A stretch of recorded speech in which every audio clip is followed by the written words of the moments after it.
क्रोध मन को जलाने वाली सबसे तेज आग है। एक ही पल में इंसान के शब्द, उसकी सोच और कभी कभी उसके रिश्ते तक बदल देती है। पर असली सवाल ये नहीं कि क्रोध बुरा है या अच्छा, सवाल ये है क्रोध आता क्यों है। सनातन और भगवद गीता दोनों कहते हैं क्रोध किसी और की वजह से नहीं आता।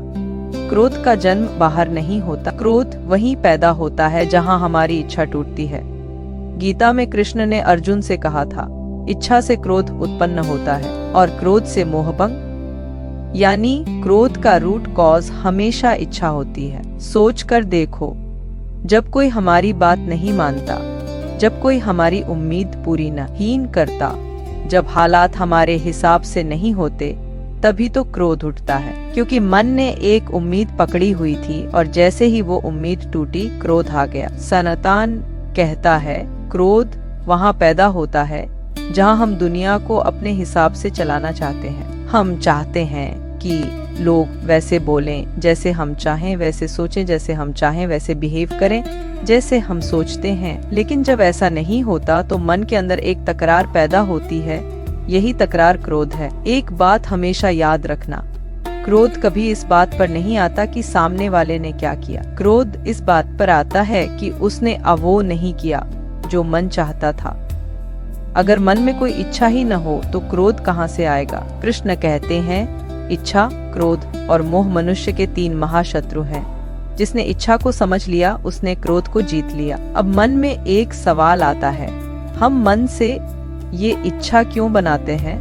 क्योंकि मन को कंट्रोल चाहिए। मन हमेशा चाहता है कि सब कुछ उसकी स्क्रिप्ट के अनुसार चले, लेकिन दुनिया मन की नहीं है और यही टकराव क्रोध बन जाता है। अगर किसी से उम्मीद न हो तो उसके व्यवहार से दुख नहीं होता। अगर किसी परिस्थिति पर पकड़ न हो तो उसके बदलने से क्रोध नहीं आता। क्रोध का सबसे बड़ा फ्यूल है अपेक्षा। एक्सपेक्टेशन जितनी ज्यादा, क्रोध उतना बड़ा। एक उदाहरण सोचो, अगर तुम रास्ते में जा रहे हो और कोई अजनबी तुम्हें टोक दे, हो सकता है तुम्हें फर्क न पड़े, लेकिन अगर वही बात तुम्हारे किसी अपने ने कही हो तो क्रोध आ जाएगा। क्यों? क्योंकि अपने से उम्मीद थी, अजनबी से नहीं। यानी क्रोध इंसानों से नहीं, हमारी उम्मीदों से बना है। गीता में कृष्ण कहते हैं जो व्यक्ति इंद्रियों और इच्छाओं पर नियंत्रण कर लेता है उसके भीतर क्रोध का जन्म ही नहीं होता। और यही सनातन का मार्ग है। क्रोध को बाहरी नहीं समझना, क्रोध को इच्छा का परिणाम समझना। असल में क्रोध बुरा नहीं है।